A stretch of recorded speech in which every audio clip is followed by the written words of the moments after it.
let's unpack camel pose. So camel pose is a back bend, and like all back bends, we want to be really mindful not to grip the seat, right? Like think about cobra and up dog and all those poses.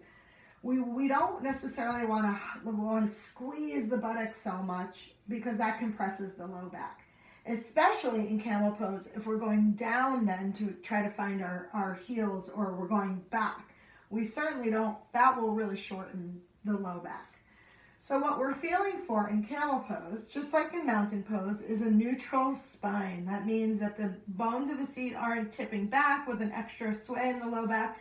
We're also not scooping forward and clenching the butt and thrusting our tailbone forward. We're finding that neutral spine where the front of the hip flexors are moving up towards the belly.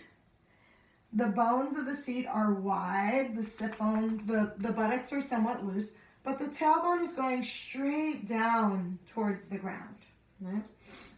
So once we establish that pelvis, we also want to pay attention that the inner thighs, just like mountain pose, are slightly spiraling back behind us. And that's kind of hard to do. Like, how do I keep my seat open, my hip flexors lifting, and the inner thighs rotating towards one another and back behind me? Well, we have to establish that, right? What makes the camel pose, or what makes the back bend, is, if you want to feel into it, it's like from the rib cage up and then going back. So we lift up and then back. From the mid-spine, mid-belly, down, we're stabilizing. Now that shape might move a little bit, but we're moving as one unit from, say, the low ribs down, as opposed to tilting the pelvis and tucking the pelvis. So we stabilize this part of the body, the lower half of the body, and then what's actually, and it helps to actually bring the hands to the low back, and then what's actually starting to grow and open is, first we want the chest to expand, then we want the chest to go up, and then we could take that entire shape back if we choose. So to get the chest open first, we take the hands to the low back and wrap the elbows and the shoulder blades towards one another. That automatically starts to widen the chest. Then we want to take the chest up towards the sky. And right then and there, wow, I've already grown. This is a great camel pose. There's no need to go any further.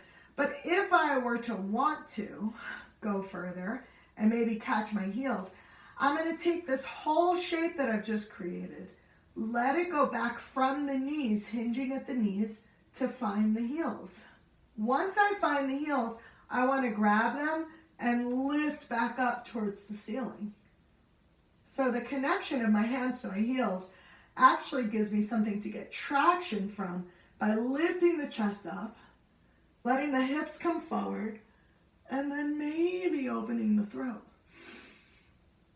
Now, to not just lose the back of the neck, I'm going to reach my nose towards the sky. To come out, take the chin to the chest, carefully one hand to each side of the low back, and then lift that shape back up and start to come out.